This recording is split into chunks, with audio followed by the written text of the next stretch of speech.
Le plan d'action 2023-2027 contre la traite des personnes est désormais en marche. Lancé ce matin par le ministre de la Justice et des Droits de l'Homme, garde des Sceaux, sa mise en œuvre sur une période de 5 ans nécessitera un investissement de plus de 2,9 milliards de francs CFA.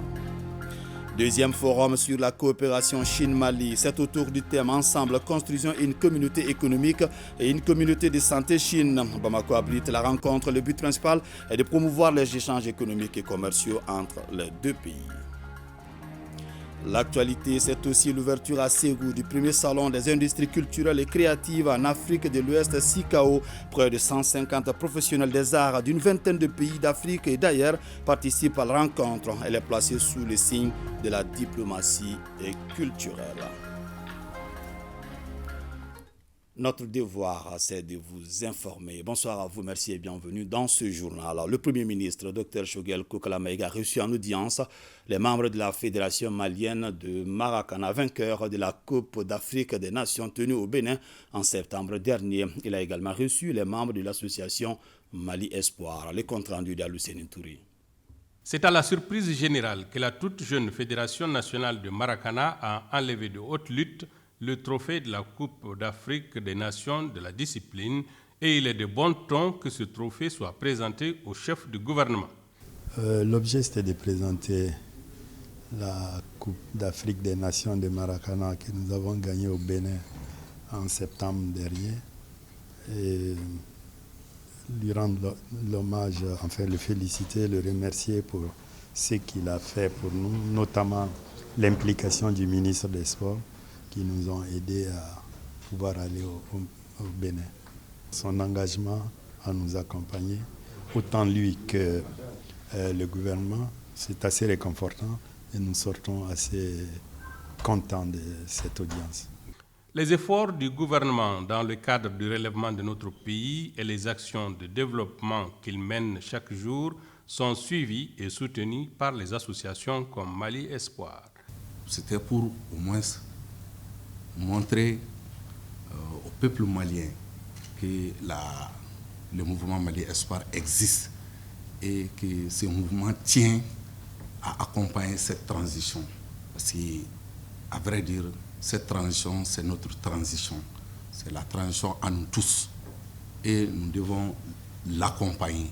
Et on est en train d'accompagner cette transition. Cette transition, il faut le dire, a beaucoup fait pour la réussite du Mali. Ils ont beaucoup fait pour la sécurité. Toutes ces mobilisations en appui au gouvernement montrent bien l'attachement des Maliens aux actions de la transition.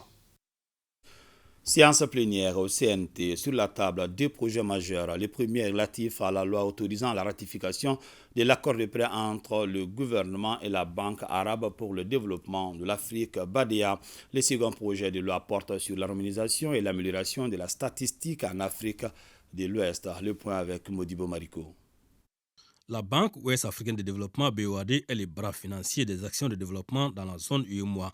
Pour gagner en efficacité, elle a un besoin d'augmentation de son capital de plus de 613 milliards et demi de francs CFA estimés en 2020, soit plus de 76 milliards et demi pour chaque État membre. Ce projet de loi accorde des financements entre le Mali et la BADEA, Banque arabe pour le développement économique en Afrique, permet à notre pays de se doter de la somme de plus de 8 milliards 700 millions de francs CFA pendant 5 ans, une somme qui permettra à notre pays de financer sa participation au capital de la BOAD, mais un gap qui a besoin d'être complété par des financements supplémentaires, soit de la même BADEA ou d'un autre bailleur de fonds.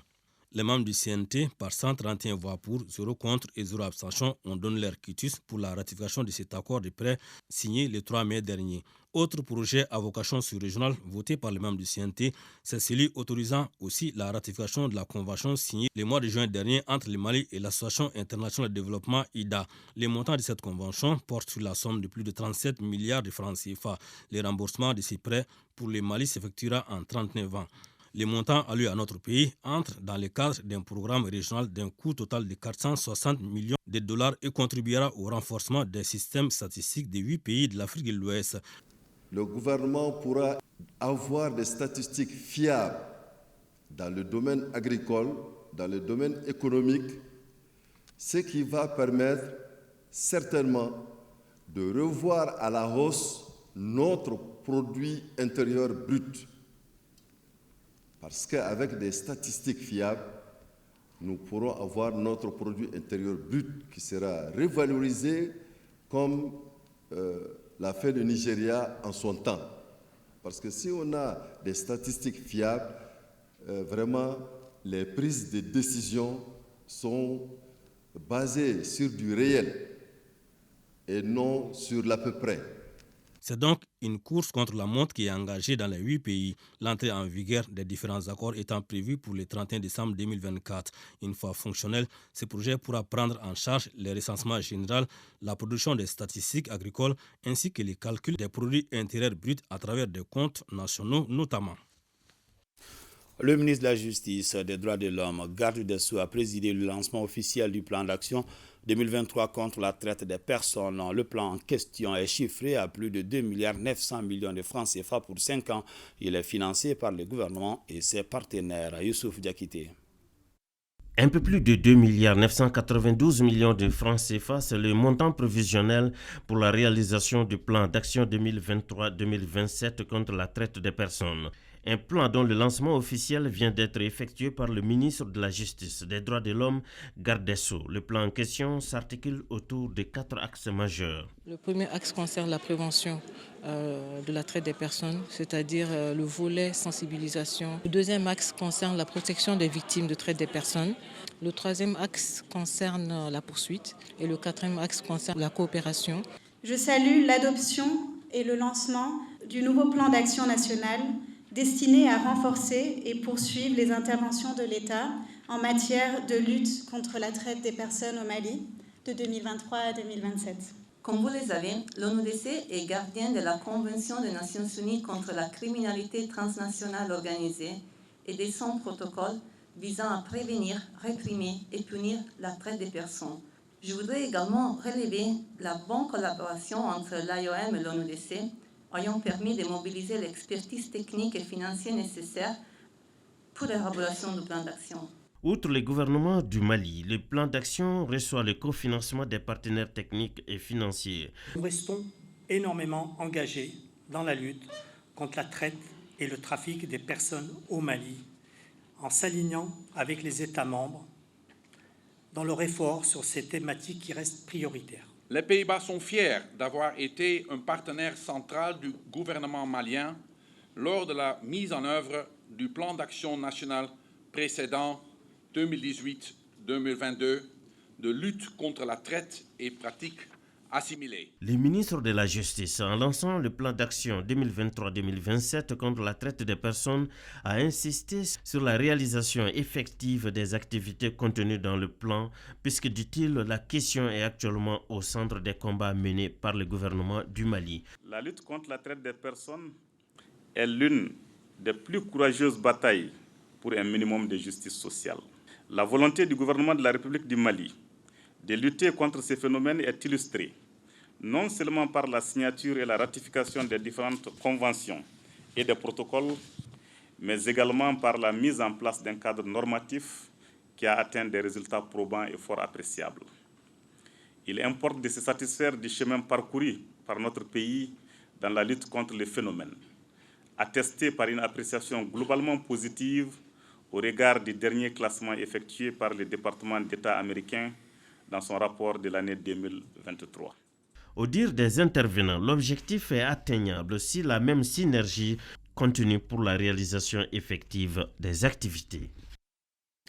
Ensemble, construisons une communauté économique et une communauté de santé Chine-Mali.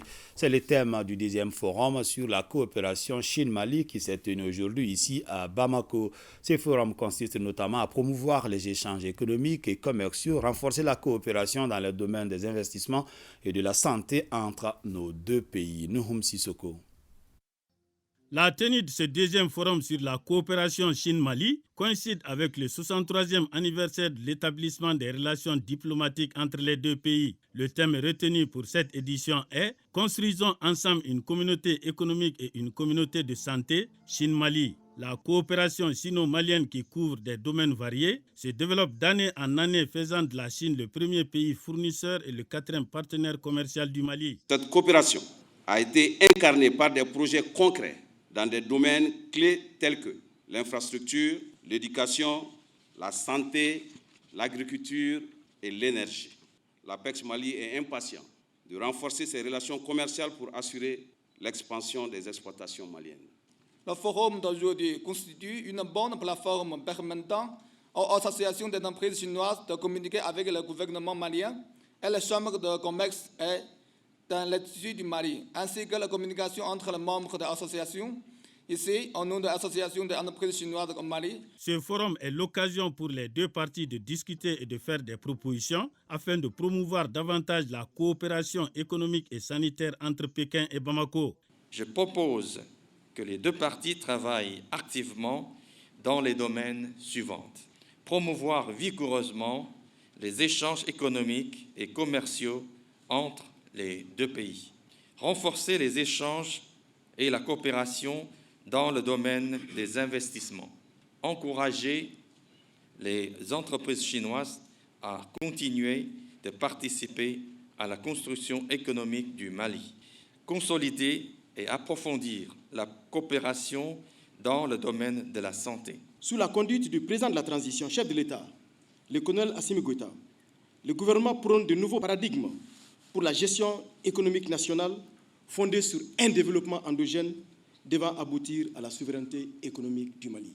Cette souveraineté économique du Mali repose sur notre capacité à produire des biens de consommation, sur notre capacité à produire des biens et services, et sur notre capacité à faire en sorte que les Maliens nourrissent les Maliens, que les Maliens habillent les Maliens, donc un développement endogène intégral et intégré. Cerise sur le gâteau, deux organisations de la société civile ont reçu des lots de médicaments de la part de l'ambassade de Chine au Mali. Il s'agit de l'association des ressortissants de Monzonga et de l'ONG Agir.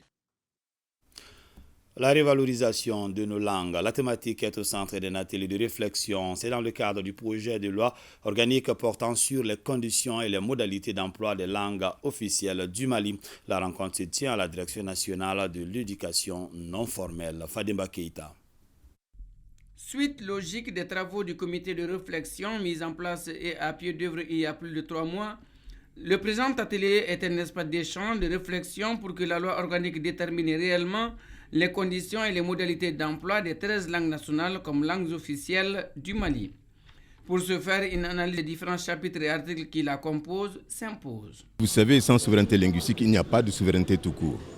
Parce qu'il s'agit de l'identité, il s'agit de la culture, il s'agit de l'être fondamental de nos sociétés. L'atelier en cours aujourd'hui a pour objet justement d'examiner un projet de loi organique permettant de concrétiser cette volonté politique affichée par les autorités de la transition et reflétant la détermination du peuple malien à recouvrer sa souveraineté globale à partir de sa souveraineté linguistique. Les directions en charge de la promotion des dites langues tiennent à faire d'elles le socle de notre identité culturelle, facteur de consolidation de l'unité nationale. C'est un atelier qui répond aux aspirations de tout le peuple malien, un atelier qui réunit tous les acteurs des langues nationales au Mali et il a pour objet de valider un document que nous avons élaboré et le document produit est aujourd'hui en train d'être validé par des experts des langues nationales. Il s'agira pour vous, à travers votre maîtrise de la thématique, à travers votre engagement dans la valorisation de nos langues nationales, de produire des réflexions pointues, pertinentes sur le sujet. De celle-ci sortira une loi organique consensuelle, inclusive et qui précisera les conditions et les modalités d'emploi des langues nationales en tant que langue officielle. Cette étape déterminante sur le projet de loi organique intervient après la promulgation de la Constitution du 22 juillet 2023, laquelle, en son article 31, précise « Les langues nationales sont les langues officielles du Mali ». Une loi organique détermine les conditions et les modalités de leur emploi. Le français est la langue de travail. L'État peut adopter toute autre langue comme langue de travail. Bamako a abrité du 19 au 20 octobre la conférence internationale des manuscrits, une initiative de l'université africaine privée franco-arabe du Mali et c'est la 3e fois. Daouda Kone. Les manuscrits doivent apporter un référentiel civilisationnel issu d'un héritage lourd et rigoureux permettant aux nouvelles générations de construire et de développer le pays. C'est pourquoi le thème et les manuscrits et leur rôle dans le renforcement des valeurs de paix, de la sécurité et de prévention de l'identité, le développement de la recherche scientifique et de la créativité en Afrique a été choisi pour cette 3e édition de la conférence internationale des manuscrits. Le thème de cette conférence est considéré comme le retour à soi, avec toutes les significations, concepts, d'étymologie de ces mots portent. Ceci afin de faire progresser la nation au milieu d'un certain nombre de défis, les difficultés et les risques qui ont entravé les processus de développement. La conférence internationale des manuscrits est une opportunité pour revivifier le patrimoine des manuscrits d'une part et d'autre part d'attiser la curiosité des instances scientifiques. Il y a plus de 151 articles qui nous a rejoints, mais on a nettoyé, on a pris plus de 95 articles. Une grande partie de nos manuscrits courent les dangers de perte dus à l'insécurité. Face à ces menaces, il est nécessaire, voire impérieux, de mener une campagne d'information et de sensibilisation sur les manuscrits anciens par les moyens les plus appropriés afin d'outiller la population d'une manière générale et la jeunesse à travers les universités et les grandes écoles d'une façon particulière sur les enjeux et les défis de la conservation, de la valorisation et de la dissémination des manuscrits anciens au Mali. Les travaux qui porteront sur l'aspect théorique et pratique des manuscrits dureront 2 jours. L'actualité, c'est aussi l'ouverture à Ségou du premier salon des industries culturelles et créatives en Afrique de l'Ouest, SICAO. Je vous le disais dans les titres, près de 150 professionnels des arts d'une vingtaine de pays d'Afrique et d'ailleurs participent à la rencontre. Elle est placée sous le signe de la diplomatie culturelle, une initiative coprésidée par le ministre en charge de la culture et son collègue des affaires étrangères. Envoyés spéciaux à Ségou, Cheikh Oumar Sangaré et Adaman Kamara. Le Salon des industries culturelles et créatives en Afrique de l'Ouest, SICAO, vise à améliorer le contenu des créations artistiques et culturelles dans notre sous-région. Il regroupe l'ensemble des compétences intervenant dans l'industrie culturelle à Ségou. En plus de tout ce qu'on a connu de l'art, ces valeurs de paix, de cohésion sociale, de vivre ensemble, d'ajouter aujourd'hui ce pan économique à la culture qui va permettre à nos États de vivre décemment et de créer des emplois décents. Parce qu'il s'agit aujourd'hui de libérer ce potentiel de la jeunesse en les mettant dans les nouveaux métiers de l'économie de la culture. La tenue de ce salon nous honore et nous réconforte dans la mesure où il participe de la mise en œuvre de la politique nationale culturelle dont un des objectifs stratégiques majeurs est de faire des industries culturelles un levier de développement, de création d'emplois, de richesses, mais aussi en faire un facteur de paix, de cohésion sociale et de vivre ensemble. Le SICAO est organisé par la Fondation Festival sur le Niger et le réseau KIA en partenariat avec le Fonds africain pour la culture. Le Mali, terre d'hospitalité légendaire, accueille aujourd'hui des participants de plus de 25 pays d'Afrique. Ceci constitue une belle marque d'amitié et démontre qu'ensemble et unis, les acteurs des industries culturelles et créatives du continent peuvent contribuer véritablement à l'émergence d'ICC performantes et durables à travers les réseautages. C'est le lieu de saluer les plus hautes autorités et aussi une pensée profonde pour toutes ces autorités régionales et les grandes autorités qui aujourd'hui sont engagées dans la construction de ce nouveau Mali. Aujourd'hui, c'est une contribution qui Ségou fait à l'effort de guerre. Nous sommes un peuple de paix et de dialogue. Cette première journée a débuté par le Talk Maya Blue, une interaction sociale animée par 4 étoiles de l'industrie culturelle qui sont Dr Ikam Ben Ibrahim de la Tunisie, Claude Gingane du Burkina Faso, Queen Blessing Gebougousson du Nigeria et Fousseini Maïga du Mali. Une table ronde, une foire aux industries culturelles et créatives et des spectacles de musique sont au programme de ce SICAO à Ségou.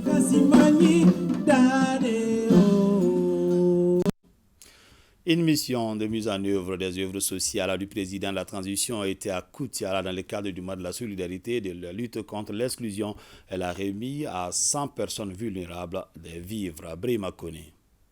En remettant 100 kits alimentaires à autant de personnes vulnérables, le conseiller spécial du président de la transition respecte une tradition, à savoir la réalisation des œuvres sociales du colonel Assimi Goïta, chef de l'État. Le donateur intervient aussi dans le cadre du mois de la solidarité et de l'exclusion pour signifier son attachement aux valeurs sociétales.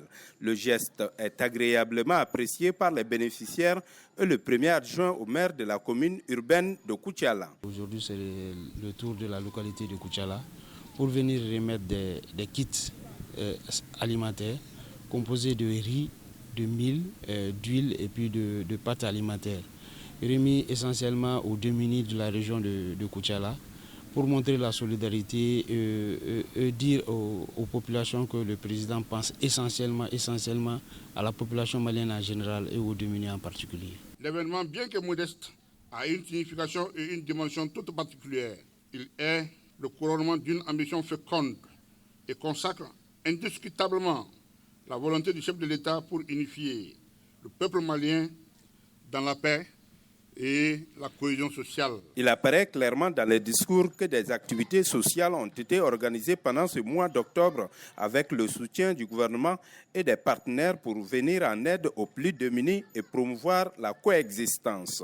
De cette coexistence, il résulte une contribution à la mobilisation autour des actions visant à maintenir la paix. C'est le soutien total à nos femmes qui sont sous le feu présentement. C'est dire aux bénéficiaires que on ne partira sans personne. Le président l'a dit. Il faut que tous les Maliens viennent pour qu'on puisse construire le Mali. Rappelons que les œuvres sociales sont non seulement synonymes d'aide directe aux couches vulnérables, mais aussi constituent un vecteur de développement à travers la réalisation de plusieurs forages. La région de Taoudéni a lancé également ses activités du mois de la solidarité et de la lutte contre l'exclusion. La cérémonie de lancement a été marquée par des dons aux personnes vulnérables. Chirfou Moula Edra. La solidarité au service de la paix, de la stabilité et du développement. C'est le thème de cette 28e édition du mois de la solidarité et de la lutte contre l'exclusion. Une édition célébrée par les autorités régionales et leurs partenaires dans la région de Taoudéni afin de redonner le sourire aux personnes en situation de vulnérabilité. Parrain du mois, Mohamed Tahar Ould El Haj, président du collège transitoire, qui n'a ménagé aucun effort pour accompagner les acteurs pour la bonne réussite.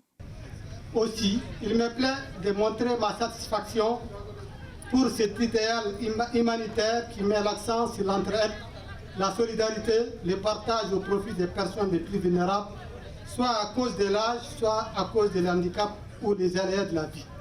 Le Fonds de la solidarité nationale a sollicité et obtenu de la BAD, Banque africaine de développement, le financement du PARCEP qui est mis en œuvre par l'ONG ID Sahel.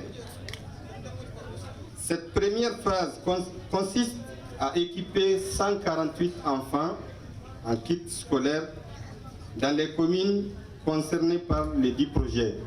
Occasion pour distribuer à des personnes âgées et d'autres vulnérables des céréales, du sucre, des moustiquaires imprégnés, des kits scolaires et des enveloppes symboliques en signe de considération.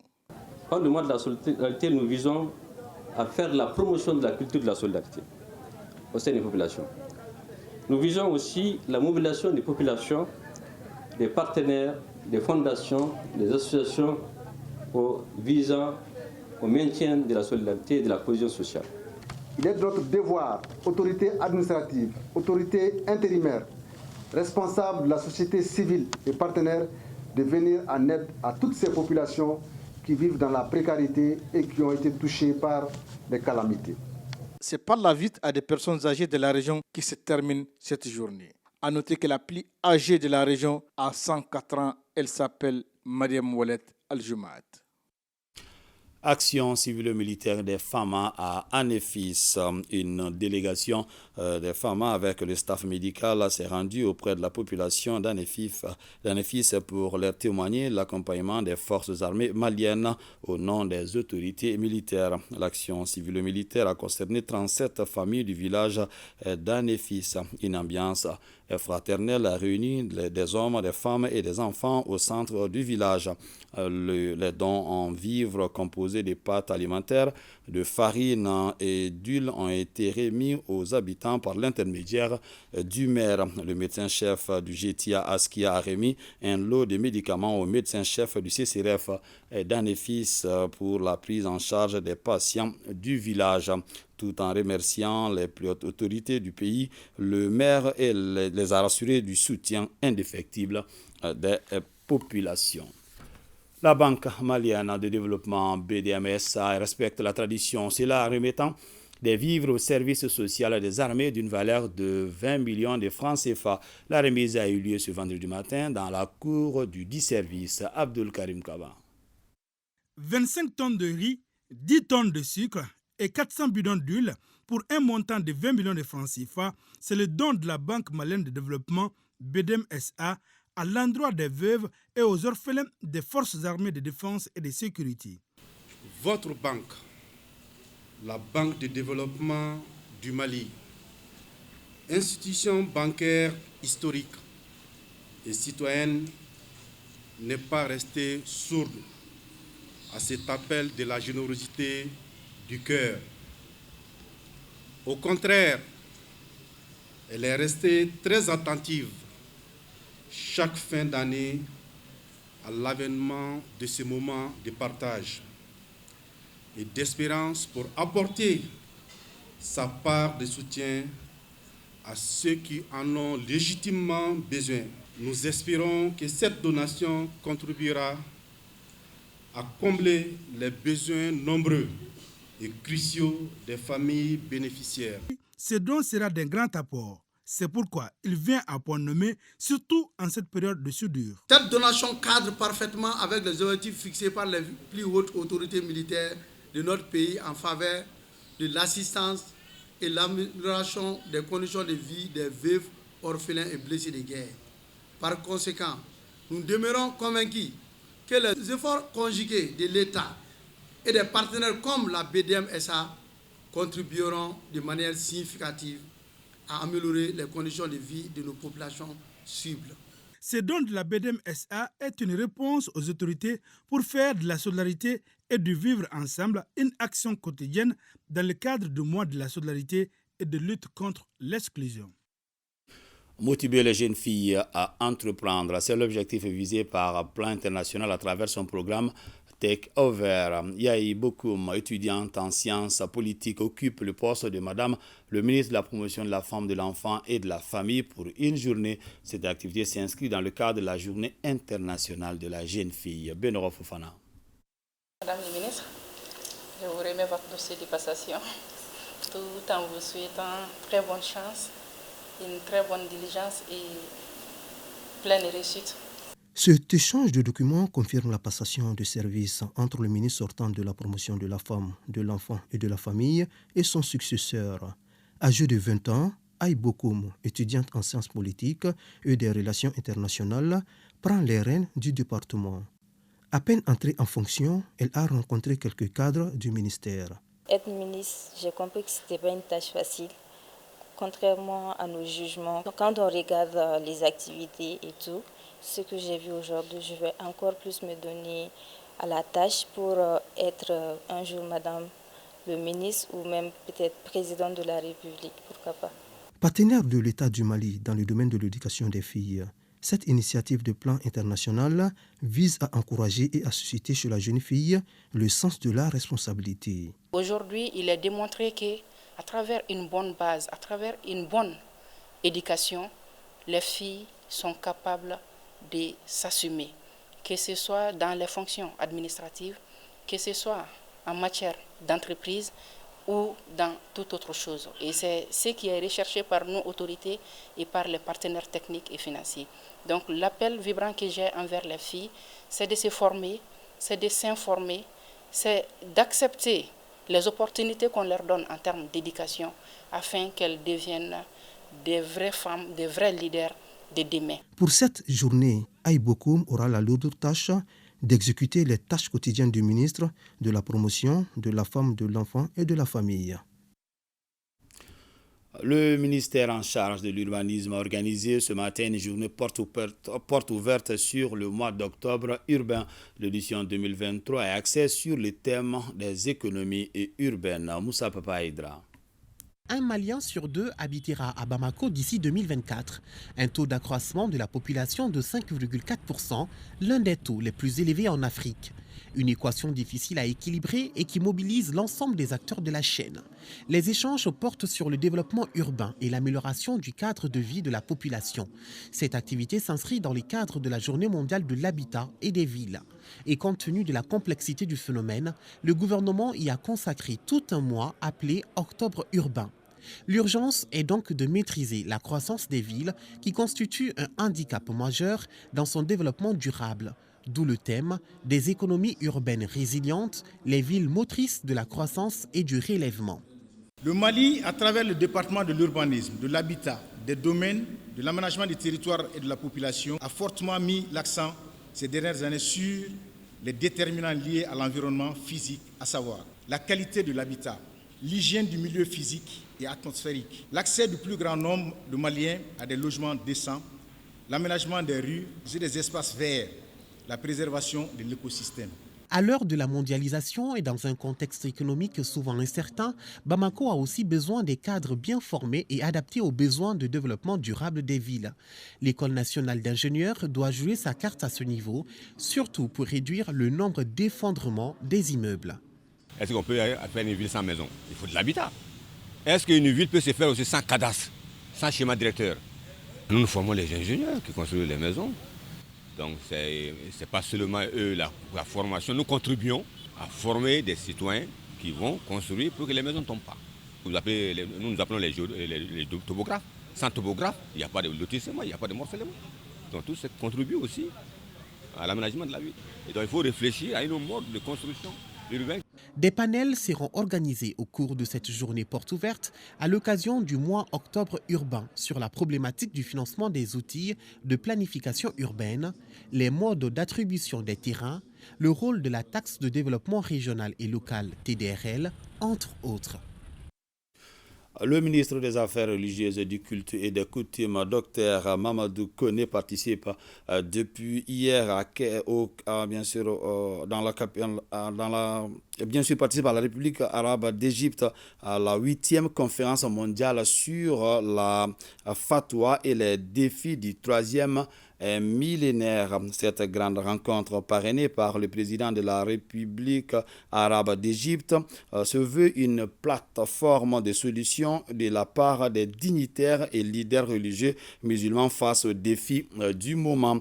Quant au ministre Koné, il a expliqué que le Mali fait face à une guerre imposée depuis des années et des défis de lutte contre le terrorisme et du changement climatique avant d'inviter les participants à plus de solidarité envers les pays touchés par ces problèmes. Fin du séminaire de formation sur la gestion des crises locales par les radios de proximité du 16 au 18 octobre. 30 acteurs de radio venus de plusieurs localités du pays ont vu leur capacité renforcée sur les notions de prévention et de gestion des conflits. Une initiative de la Fondation Hirondelle en collaboration avec l'URTEL avec le soutien du programme Sahel du Royaume-Uni. Bokari Koulibaly. Dans un contexte de crise sécuritaire, les micros et la plume sont plus dangereux qu'une arme. Référence est aussi faite à la désinformation. C'est partant de ce constat que la Fondation Hirondelle, en partenariat avec l'URTEL, a décidé de mieux outiller les journalistes et animateurs des radios de proximité sur la gestion des crises. À travers des exercices théoriques et pratiques, les participants disposent désormais d'un capital de connaissances pour exercer leur profession. Nous sommes très heureux, très satisfait. Ce séminaire vient à point nommé pour faire face vraiment à ces défis qui sont les nôtres aujourd'hui. C'est-à-dire donner la bonne information, être très crédible, relever ces défis en tant que professionnel de la communication.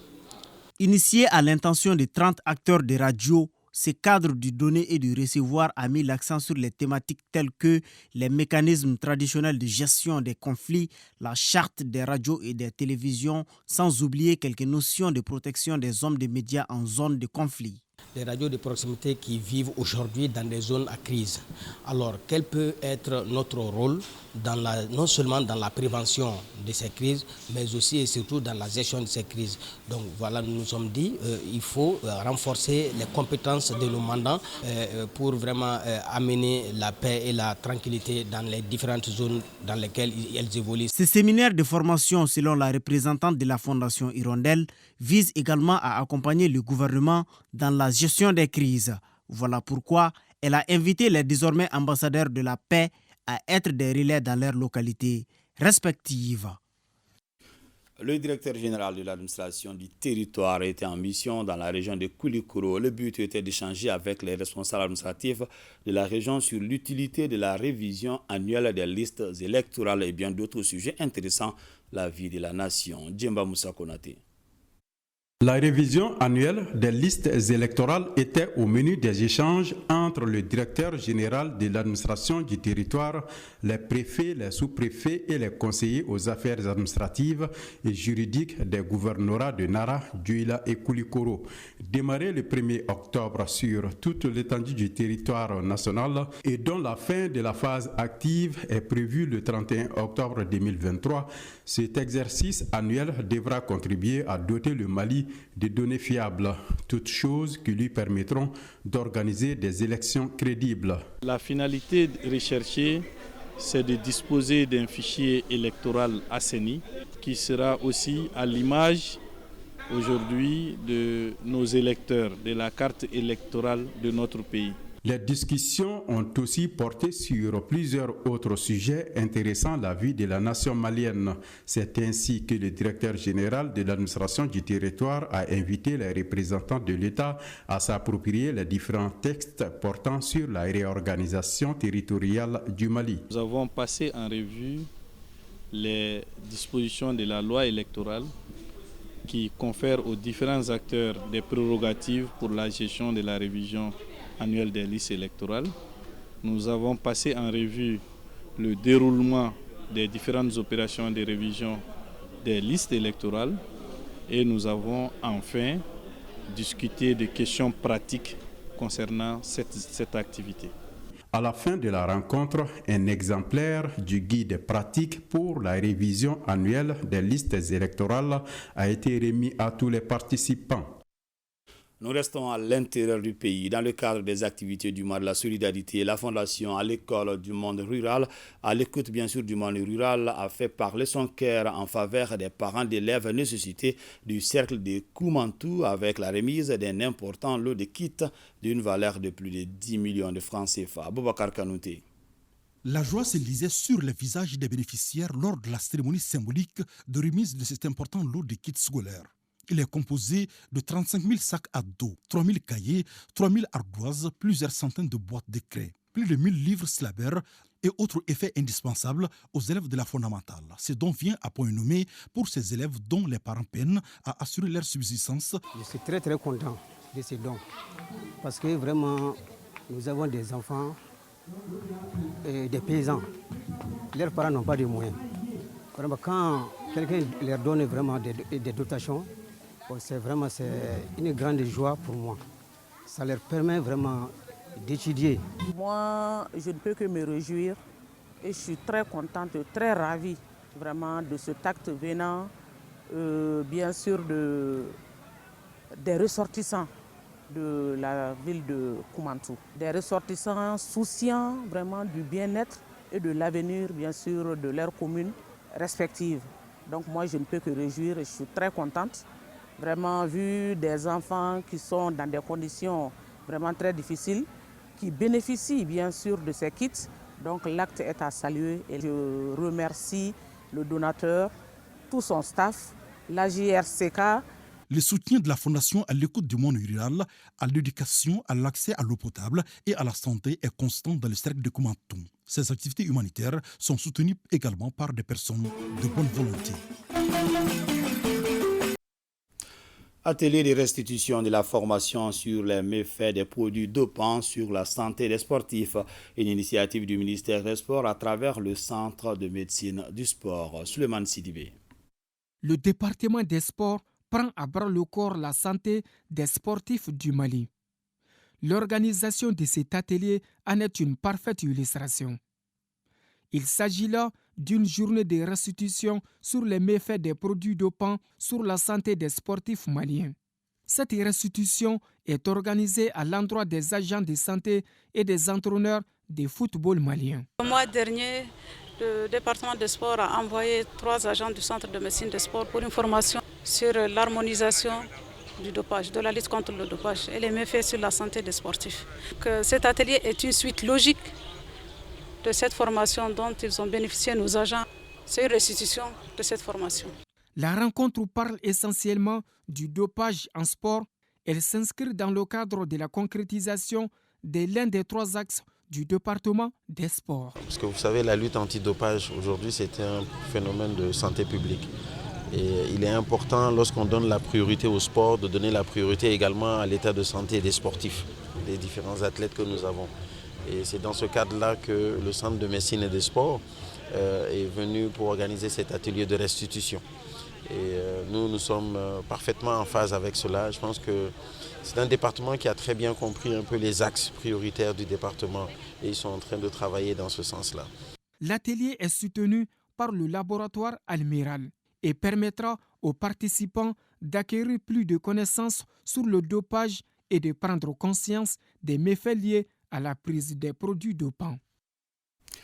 L'ORTM lance à partir de ce soir une nouvelle émission intitulée « Démêler le vrai du faux ». Il s'agit pour nous, à travers cette création, de parcourir les images et documents attribués aux forces armées maliennes sur les réseaux sociaux et de voir si elles sont vraies ou fausses. Le premier numéro porte justement sur l'occupation des emprises de l'amunissement par les femmes. Beaucoup de fausses informations et de fausses images ont circulé sur ces événements. Abdoulaye Keïta et son expert vont nous donner la vraie information sur ces faits. Je vous propose déjà un extrait, un avant-goût de cette émission à retrouver désormais sur nos antennes tous les vendredis après le JT de 20h. Suivons cet extrait.